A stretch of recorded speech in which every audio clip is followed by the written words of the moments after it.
Welcome to the Women Changing the World podcast, a podcast on a mission to bring you some of the most amazing women I know who are doing incredible things to generally make the world a better place. From corporate sustainability to straight up magic and everything in between, you'll meet the real life humans who are birthing the new. I'm your host, Liz Best, and I'm here to amplify the stories and voices of women who are changing the world.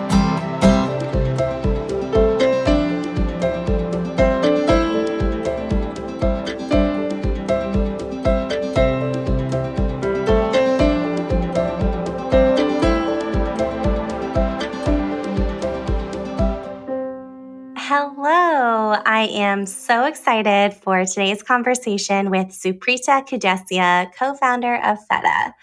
I am such a big Suprita fan, and we had so much fun talking about so many big things that are so close to my heart, including, but not limited to, Suprita's journey from international development to corporate philanthropy to founder, her curiosity quest and biggest aha moments along the way, creating a Michelin star experience for kin keeping and memory curation, presence, wonder, and motherhood, what leadership means to Suprita today, and what she's most excited for inside our GCC Magicminds this fall. As I mentioned, Suprita is a co-founder of Feta, a mobile app that reimagines memory making by making it easy, delightful, and intuitive for every generation to record, share, and reminisce about your memories. She writes Building Feta, a newsletter about memory making, kin keeping, and building a business with her life and parenting partner. And she is on the leadership team of the Girls Club Collective, a community that she describes as truly beloved to her. She is also a nonprofit board member, an amateur wildflower photographer, and an end-of-life doula in training. More important than anything she has achieved or built, she is a mother, partner, daughter, sister, aunt, and friend. I just know you're going to love this conversation with Suprita as much as I did, and I'm so excited for you to listen.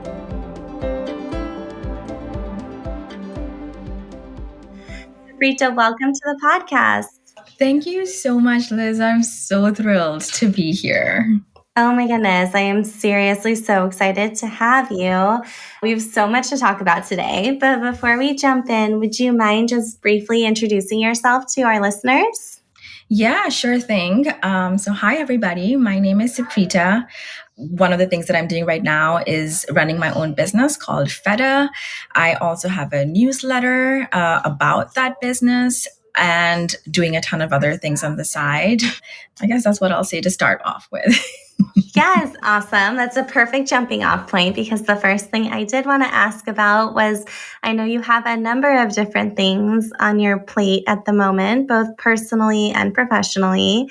So yeah, I would love to hear all about what you're up to these days.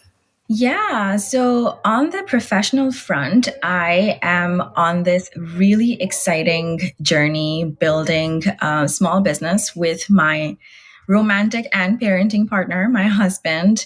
We're building a mobile app to reimagine memory making by making it super easy, delightful, intuitive for every generation to record, share, and reminisce memories. I also write a newsletter really talking about my journey building a business with my romantic and parenting partner, and also about memory making and kin keeping, topics that are very near and dear to my heart. And then on the side, I'm a co-facilitator with the Girls Club Collective, something that brings me great joy and fulfillment. I'm a nonprofit board member. I'm an amateur wildflower photographer, also doing some training to become an end-of-life doula. And more than any of all of these things that give me so much fulfillment, I am mom to the sweetest 2.5-year-old.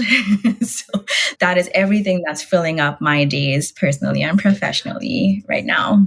Oh my goodness. Well, thank you so much for filling us in on all the things. So fun to hear. I know so many of us who've had corporate careers, nonprofit careers, dreamed one day of having portfolio careers. And it's so cool to hear all the different stuff that's keeping you engaged right now across all the different pillars of life. I think our listeners really love hearing the stories too of how people like you came to be where you are today in this moment, both personally and professionally, and would really love to invite you to tell your story of how you came to be here. And my invitation always with this question is please take up space and give us the twists and turns to the extent that you want to, because I think we listen to people's stories because we care about people. And I know you have such an interesting story of what brought you to this moment. Oh, thanks, Liz. Thanks for that offer. And people's stories are a thing. It's just something that is so important to me and something that excites me. So I'm just grateful to have an opportunity to share mine here. So I was born and raised in India. It's always one of the most difficult questions for me to answer when people are like, where are you from? And I'm like, oh, I'm from India, because my dad was in the Air Force and we moved around. And so I really don't have sort of a specific place in India that I call home. It's just the entire country of whatever, 1 billion plus people. And I came to the US when I was 18 for undergrad. And, all the way from living a pretty sheltered, protected life in India to a little tiny town in upstate New York, where I was just like, okay, what is this? I had never seen snow in my life before. And so my first winter was a sight to behold. I persuaded my entire class to take the rest of the class off and go play in the snow, including my professor. But then, and my professor humored me because she was like, little does she know what's going to happen literally 3 weeks from now.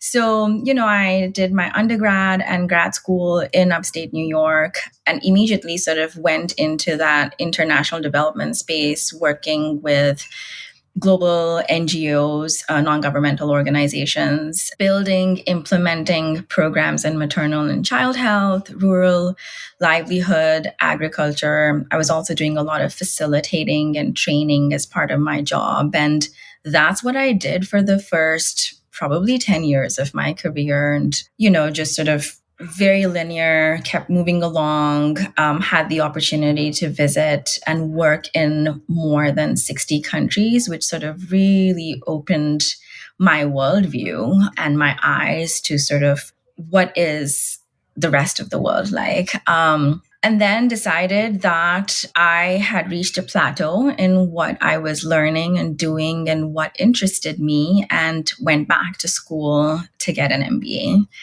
And then completely switched careers by becoming a corporate funder and working for tech companies. Sort of the reason why I did that was because I had worked in nonprofits for so long, and I had seen that hamster wheel that organizations get on, because these are some of like the most important challenges that really dedicated people are trying to solve. And it's so hard to get the kind of funding that you need to really be able to make the change that you want, that needs to be made, And so I was like, okay, I'm going to go over to the other side and I'm going to try to be the funder I wish I had over the past 10 years.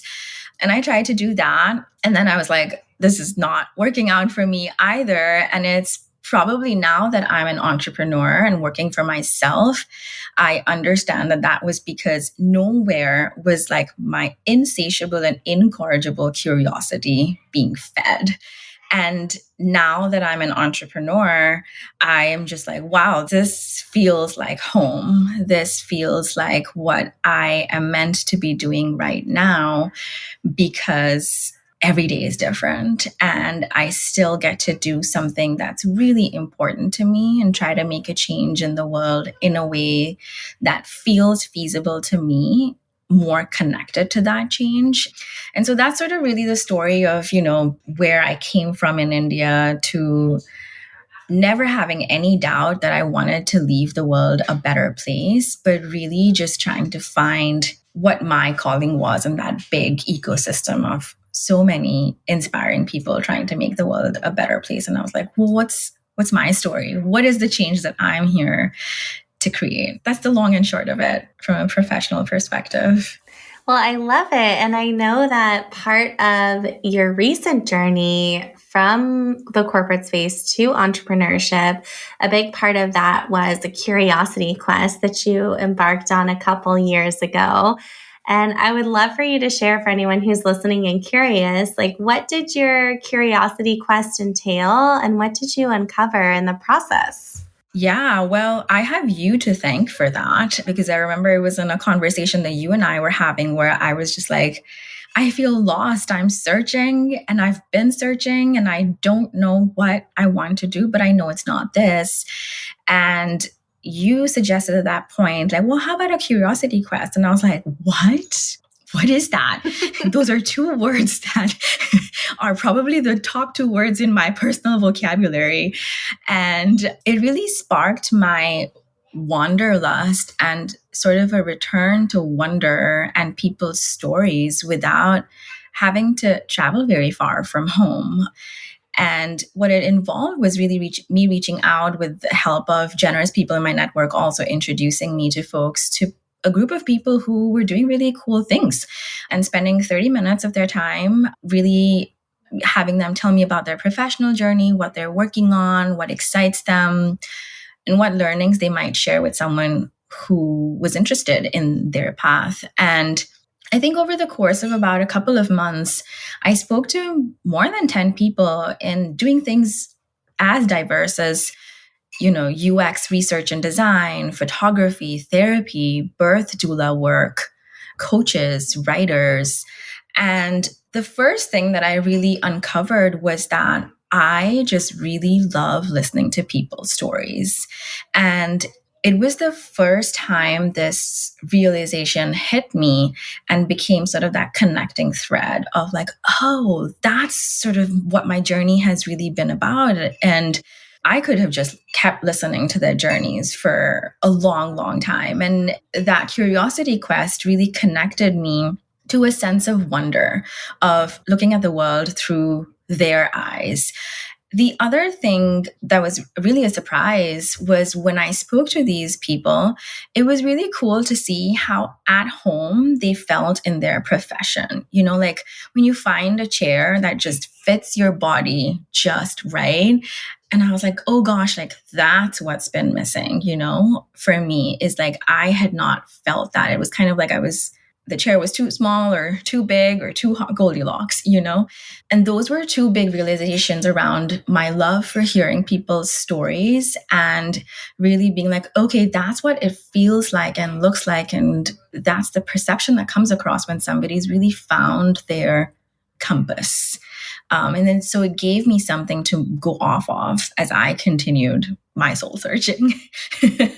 Oh, that's so cool to hear. And thank you so much for sharing that reflection. Anyone who's been listening to this podcast for a long time may remember one of our early guests from our very first season, Hannah Wells, went on a curiosity quest when she was trying to figure out what was next for her.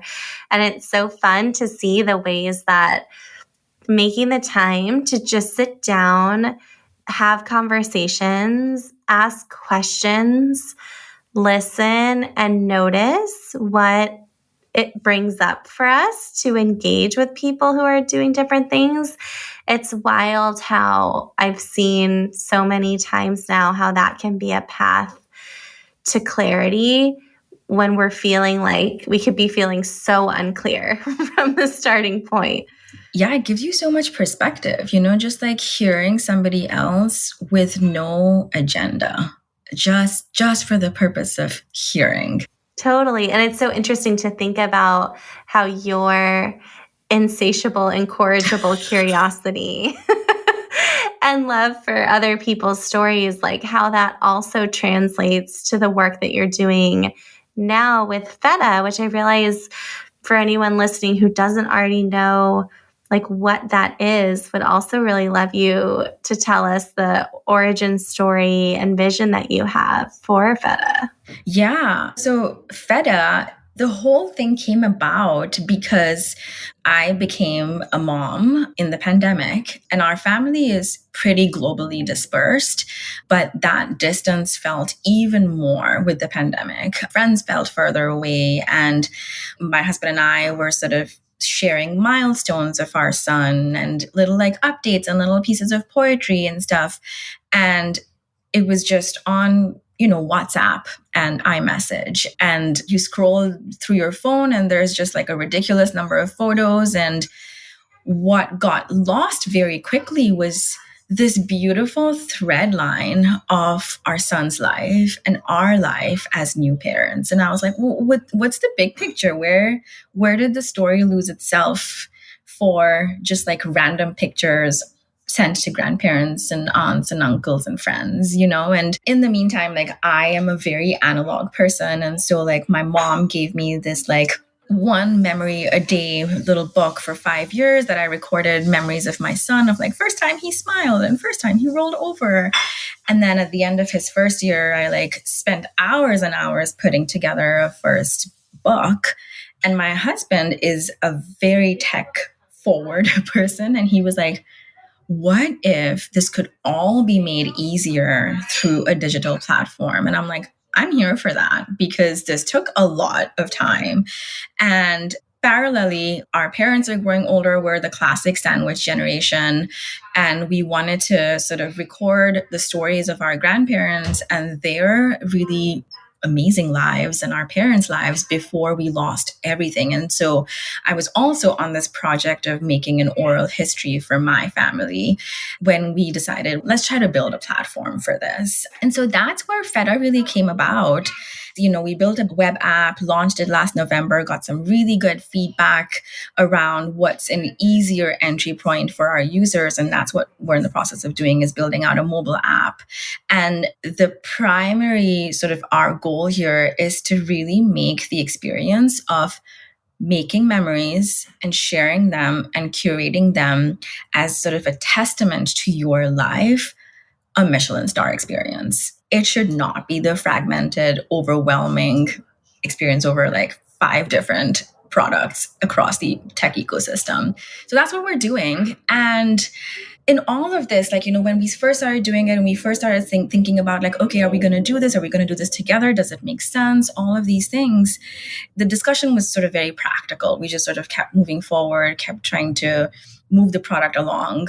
And it's only now that I am full-time leaning into this role of mine as building Feta and birthing it and getting it out into the world that I'm also realizing that it really connects with my desire to be a storyteller and to be a conduit for other people's stories. And that's sort of the purpose that's really lights me up now with Feta. Is like, it's more than a tech tool. It really is sort of a way to tell a story of your beautiful life in a way that is deserving of your life. Oh my goodness. I love that so much. I love the way that this connects to your affinity for storytelling and for storytellers. And I love how you've been thinking about like what the memory keepers and kin keepers of the world like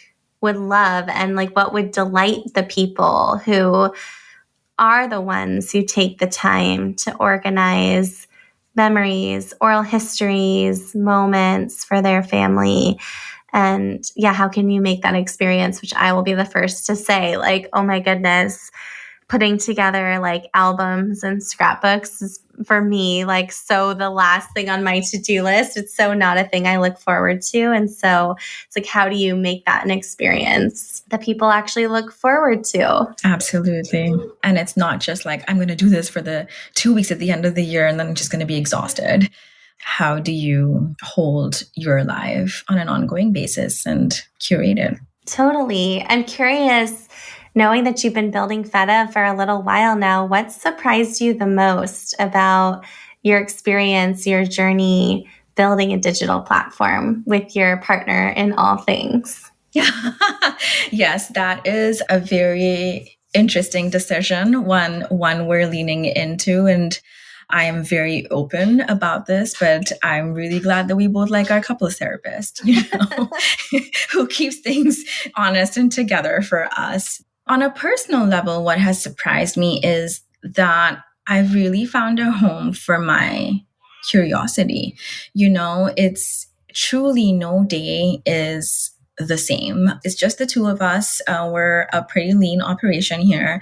And so the way that our responsibilities are divided is that Vansh, my husband, is building the product, literally from the first line of code on the back end to how everything looks on the front end. He is building this thing, and everything else is me. And so whether that means thinking about the customer journey and buyer objections and thinking about pricing strategy and thinking about social media and a newsletter and building community and fundraising, storytelling about Feta, like everything else is what I'm doing. And I'm just like, wow, I feel like I'm back in school. And I didn't expect that, is to finally have found the chair that I fit into perfectly. So on a personal level, that's what's surprised me. And on a professional level, I am in awe of UX designers. We had a really amazing UX designer help us on just the design of like, what's the experience going to look like? How do we translate our vision into the actual experience for the user? And it was so cool to see her brain work all the way from bringing in really cool ideas and inspiration to like the last line of how thick this line of this box should be, like so macro to so micro. And that is a new profession that I am in awe of, UX designers. Oh, that is so cool. That is so fun. UX is so interesting to me too. I am interrupting this episode of Women Changing the World to personally invite you to join us inside Girls Club Collective this fall. Our doors only open 4 times a year, so don't miss your opportunity to be a part of the magic. Girls Club Collective is an intentionally intimate feminine leadership lab for change agents and the personal and professional development community that you've been looking for. Don't just take my word for it, though. When you're submitting your application on our website, girlsclubcollective.co, be sure to read one of the countless testimonials from our incredible members and alumni. There are so many benefits to being a part of the collective, which is designed around our signature feminine leadership framework. That means you'll have opportunities every month for connection, embodied strategy, visibility, and amplification. We're also currently accepting applications until September 20th for our upcoming Magicmind leadership cohorts, which are an even more intimate experience and opportunity for you to build real relationships with other leaders who are doing what you're doing, have heart-centered conversations about life and work, and step into your next chapter together. Applications for everything we're doing this fall are due September 20th, or if you're listening to this after September 20th, our next application window and deadline will be in December of 2024. After that, our doors won't open again until March of next year, and we would really love for you to join us before then if it feels aligned. Should you choose to apply, please make sure to mention the podcast in the Where Did You Hear About the Cohort section on the application. Now, back to the episode. Well, changing directions a little bit, I know you gave me permission that we can talk about some especially juicy topics today, things that are extremely close to my heart that I'm really excited to get into. So I'd love to just start with like the biggest, most existential question, which is, in parallel with your journey to this point, your search for enoughness, presence, and fullness of life. Like, I would love to hear a little bit more about that search and what it means to you today. Yeah, that is a really big and juicy question. I joke that if you know me, you know that I'm an incorrigible searcher. I am an Enneagram 4. And, for your listeners, if that resonates at all, when I learned that, I felt like a lot of the puzzle pieces really came together. That sort of heartbroken poet looking for beauty and wonder and awe. Oh, I'm so stereotypical in that sense. Oh my gosh, I love that. I didn't know you were an Enneagram 4 until this moment. And I'm like, oh, wow. Oh yeah. It's a joke now.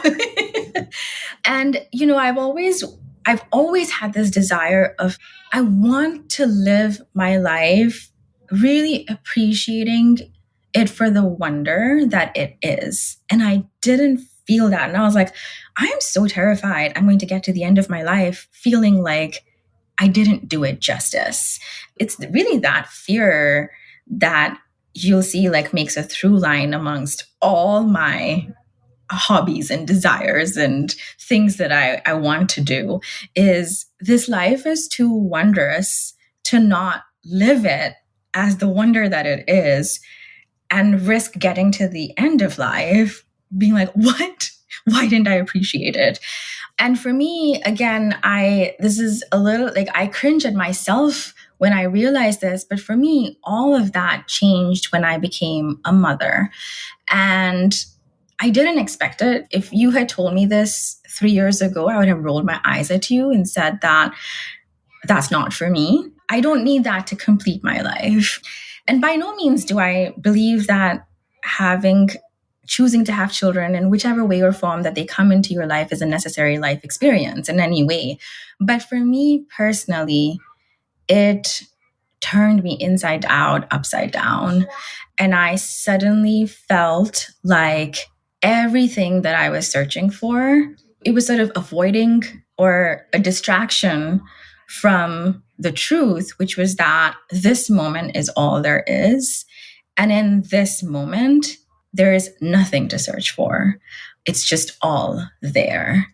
And it's interesting because your and my paths crossed right as I was on the cusp of that realization and that acceptance. And my journey over the past 2.5 or 3 years has just looked so different from the person I was for the many decades before that. And that changed everything for me. And my son didn't breathe for the first 7 minutes of his life. And to me, there was a real sort of realization that his soul decided in that moment that it's going to choose life. And, it doesn't sound like very professional or whatever, like everything that I'm saying, but it's sort of, it has changed the trajectory of my life. And so where I am right now with that is that life is wondrous and full of awe. And I don't need to go far away to look for it. Like I don't need to be going anywhere to look for it. It's right here, you and me talking, my water, hearing my son have lunch downstairs, that's life. I love that so much, Suprita. And I feel like professional, schmessional, like it's so profound. And putting that label aside, like when I think about leadership, having such a deep and profound why and sense of purpose and appreciation for this moment. Like, I want to live in a world where that's what leadership is and what work is. And I feel so lucky that gets to be so much of my day-to-day now. I can only imagine how profoundly life-changing that moment and that experience would be. And I know for myself, every time I catch myself spiraling about all the things, the number one thing that pulls me out of the spiral is just like, okay, I'm right here right now. Is anything wrong right now? Is anything actually wrong? Thankfully, in most cases, it's like, I am so lucky to be in a healthy body. I have a home. We have food. Absolutely. Things are usually in this moment so much better than our like scared brains that are spiraling and overwhelmed realize. Yes. And I know that you're familiar with this as well. And, sort of this internal family systems work and the parts work that I have really dived into in my personal therapy journey. And for me, that is like sort of the wise self rising above all of the little anxious or scared or other selves and just being like, you're okay. Here's the chair that perfectly fits you, and sit in it. And then take stock of what needs to come once you've had a minute to catch your breath. Totally. Well, I feel like something else that I know you and I have bonded a lot over is the reality of how we hold as entrepreneurs and founders, like on the one hand, business decisions, on the other hand, very real 3D in the world's needs of financially sustaining ourselves and our families. And I'm curious, like, how are you thinking about this right now as you're building Feta, and how has this evolved for you over time? For me, I think one of the big things that I had to get over was building a tech product in Silicon Valley, because I live in San Francisco, and this place is sort of like has brought so many tech companies to life that I'm not sure are sort of, the way that they have been funded and the way that growth is expected of a tech company is just not one that I subscribe to.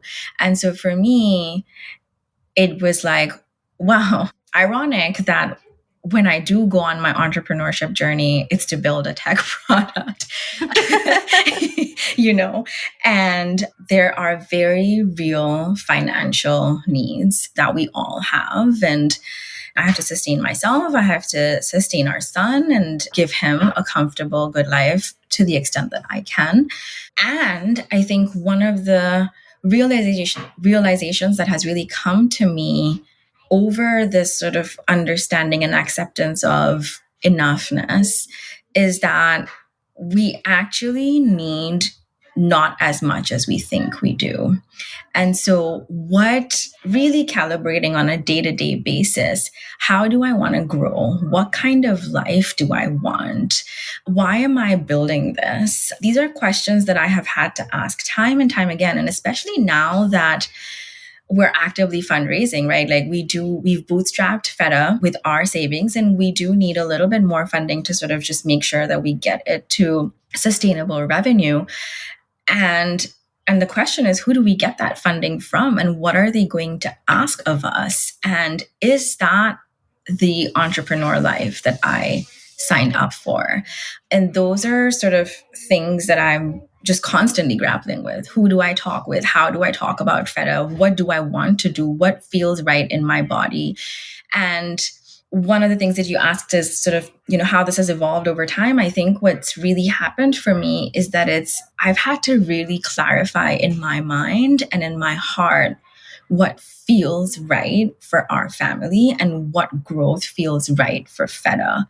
And then just being really clear with everyone that I speak to around what is it that I'm willing to do and what is it that I'm not willing to do to extend that financial runway. So those are sort of just constant conversations that I've had to have with myself, have to have with Vansh, my husband and co-builder in this.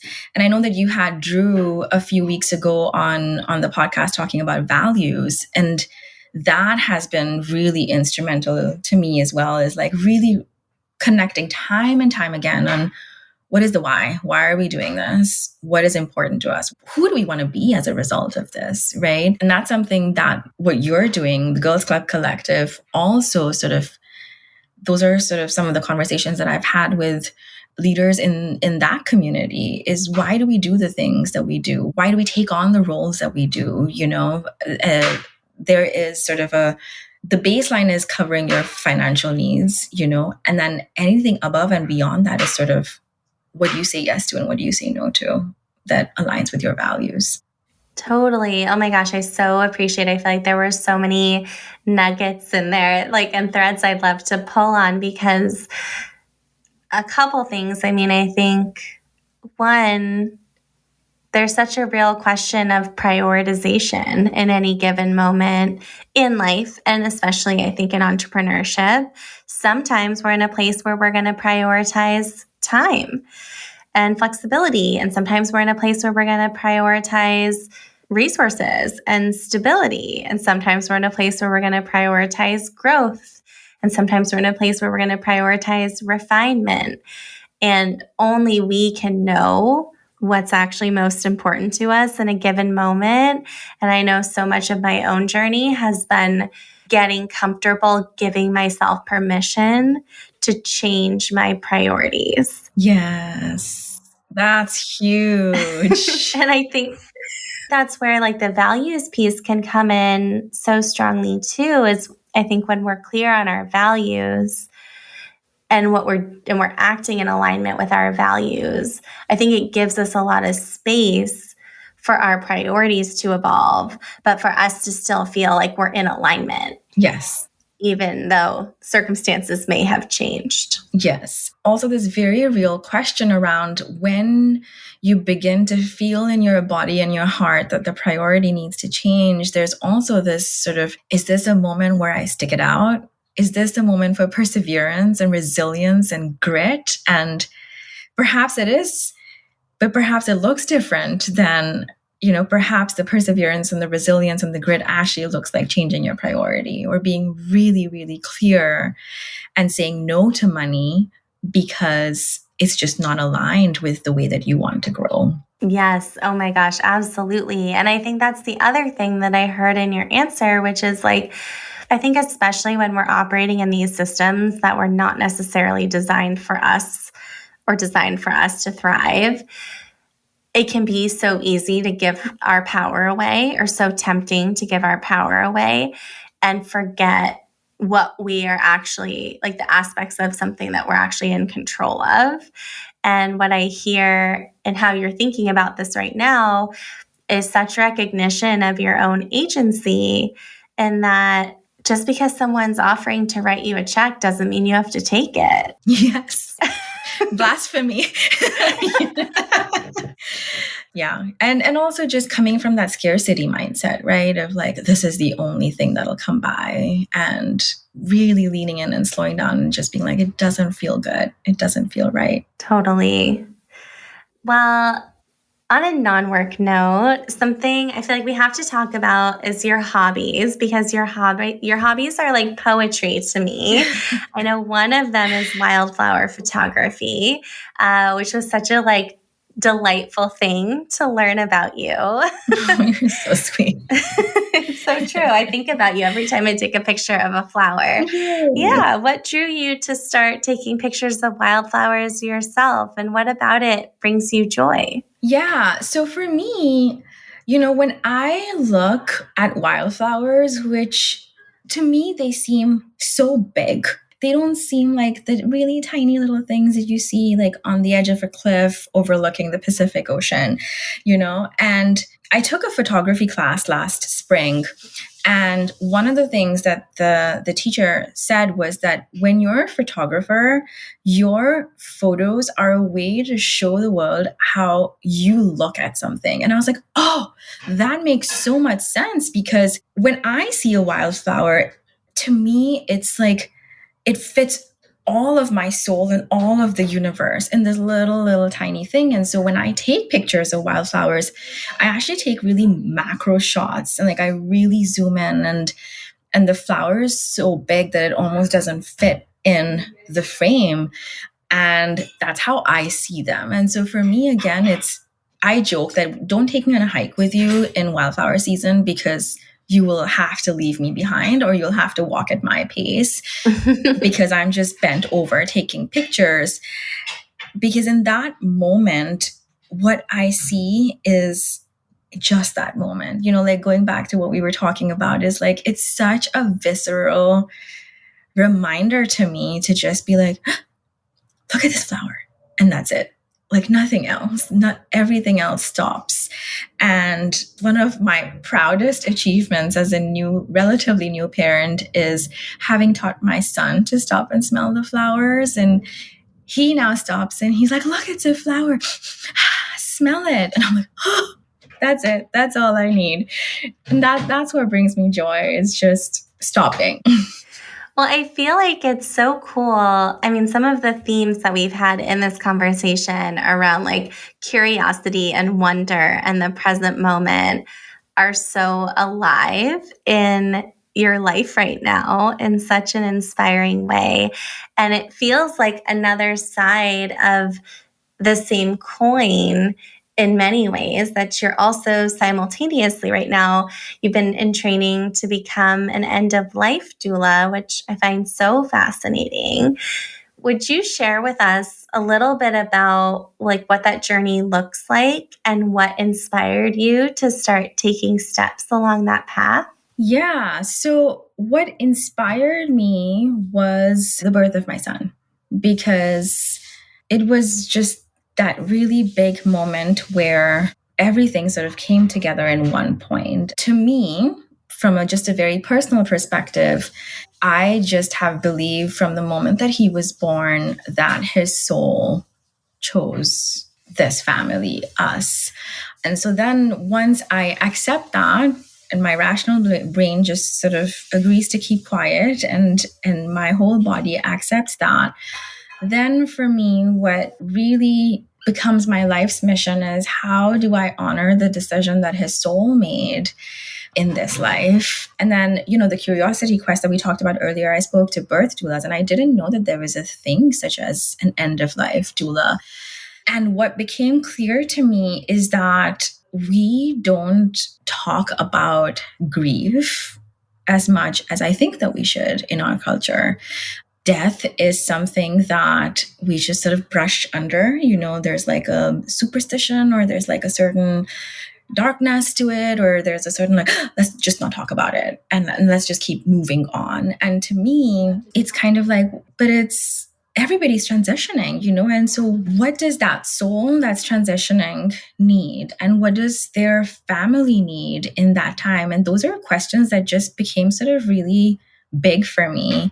And it wasn't until I found there's this wonderful end-of-life doula. Her name is Ilua Arthur. I adore her. She has a company called Going with Grace. She's written this beautiful book called Briefly Perfectly Human, and she has these training programs. And when I discovered her, I was like, wow, this is what we need. Because the one thing for sure that we know is that if we are born, we are going to die. And so how do we live in relationship with our death in a way that makes that inevitable thing not so scary, and help us approach it with sort of the gentleness and the care that we would approach any other big life transition with. So I'm just really curious about that. And that's sort of what's drawing me to this journey. Understandably so, like, you only sort of get to be an end-of-life doula when you've confronted all of your fears and your biases. And so that's intense. And there's sort of a huge growth process that's coming along with really looking at what my own fears are, what my own biases around end of life are. It's so interesting. And I love how you described this to me. I may not have it exactly right, but in another conversation we had about it, where you were just like, yeah, I have to like do all of this work on my own fears and beliefs. And like, I won't know that I'm ready for the next thing until I'm ready for the next thing. That's right. That's exactly right. Just have this moment. And in this moment, I'm not ready for the next thing. Oh my gosh, I love it. So many consistent themes. I think you may know leadership. Speaking of themes, leadership is a really big theme on this podcast this year, this season. And I'm curious, what does leadership mean to you right now?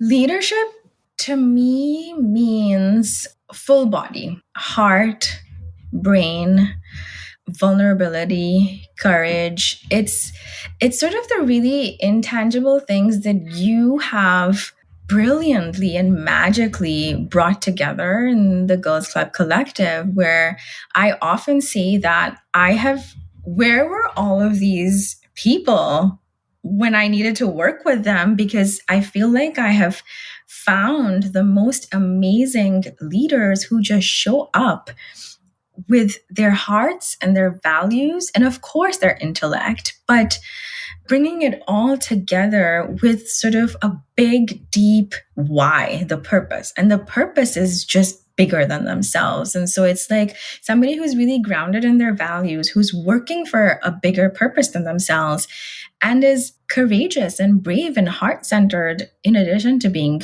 brain-centered. And I think our culture just overvalues the brain more than it needs to, you know? So for me, I'm really in this moment of my life, given that our intellect is taken for granted, really leaning into sort of really listening to what the heart and the body are telling me about how to show up, and really watching how other leaders are showing up with their heart and body. Well, thank you. That's such a generous compliment for GCC, which I so receive. And I couldn't agree more. I think the extent to which our hearts are like woven together in this community, and the ways in which so many of us are here to serve, as you said, like a purpose that's bigger than ourselves, is so inspiring to see a different style of leadership than I know so many of us were taught, either growing up or in school or in grad school for those of us who attended.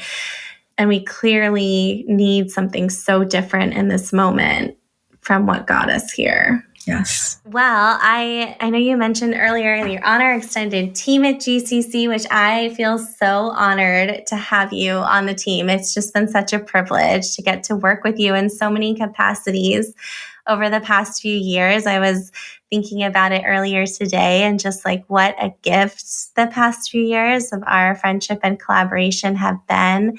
And I'm super excited for what's coming up too. I know we have our next cohort of the Magicmind kicking off. What are you most excited for this next cohort that we'll be welcoming in this fall?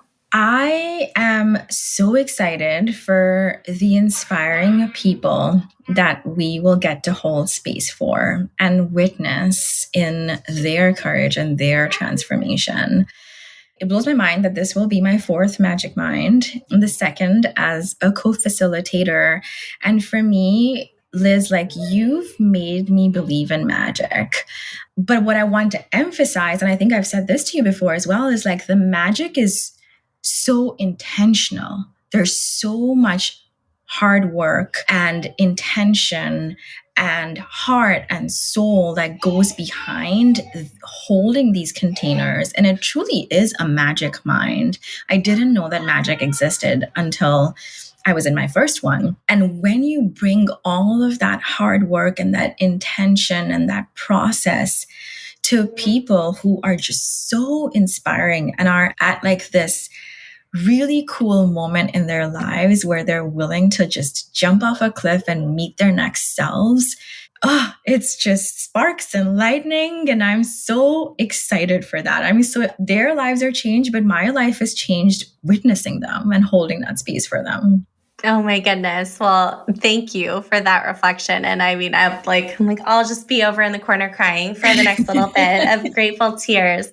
But yeah, it's so cool having the experience of holding this space alongside you and Stephanie and Maya last fall, getting to share in the witnessing of the transformation that's possible when other people say yes. For me, I love this process. I love this experience so much. And it made it like 1,000 times better to get to share the vicarious joy with you. And it's so fun. I feel like I get those like back to school, first day of school tingles, like on those early calls where you're just like, oh my gosh, I can't wait. Me too. I am so excited. I'm so excited for everyone that says yes to this experience. Me too. Well, I could talk to you for hours, and I get to. Yes.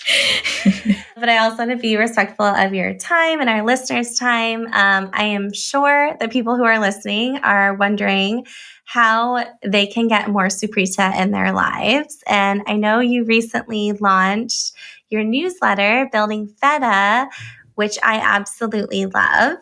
So I'm going to ask you to share info for how people can subscribe, and we'll include the link in the chat. But last question before we wrap up is, what has it been like launching the newsletter so far? Terrifying, vulnerable. I am in awe that people want to read what I want to say and actually enjoy it. It blows my mind. Wow. Like humbled with gratitude. Oh my gosh. I really love reading everything you write. It's like I feel like we're on the phone, or like you just sent me a voice note when I read your newsletter. Everything to me, because you heard me in my angsty days where I was like, I just wanted to be like your newsletter. So this is high praise. Thank you. Oh my gosh. Well, that's like the best compliment ever. So thank you. But how can people who are listening and want more, how can they subscribe to follow along, both with like the newsletter journey, but also with the Feta journey? Because I know you have some big milestones coming up this fall. Yes. So I think we'll put in our newsletters on Substack. And so we'll put in the link in the show notes, and people can just go in there and subscribe for free. And we also have an Instagram account that we're not very active on right now, but we will be once the app is ready. Exciting. What's the Instagram handle? @feta.family. Love it. Okay, cool. We'll be sure to include that in the show notes too. Suprita, thank you so much. It is always so fun to get to chat with you. And I just feel like you shared so much magic with us on wonder and curiosity and being in the present moment and poetry. And I just so appreciate it and you. Oh, thank you, Liz. This was so special and my heart is so full. Thank you for all that you do. Thank you so much for tuning into this episode of the Women Changing the World podcast. Please rate and review the podcast wherever you're currently listening to it, and don't forget to subscribe for future episodes. You can find me on Instagram at liz.best, that's lis.best, and you can find Girls Club Collective at girls_club_collective. You can also find us on LinkedIn by searching for Liz Best, that's my name, LISBEST, and Girls Club Collective. Join our mail list by visiting the Girls Club Collective homepage and scrolling down to the bottom. You'll be in the loop on upcoming events, retreats, and opportunities to make magic with us, and you'll also receive a monthly love note from my heart to your inbox. I am so excited to keep in touch.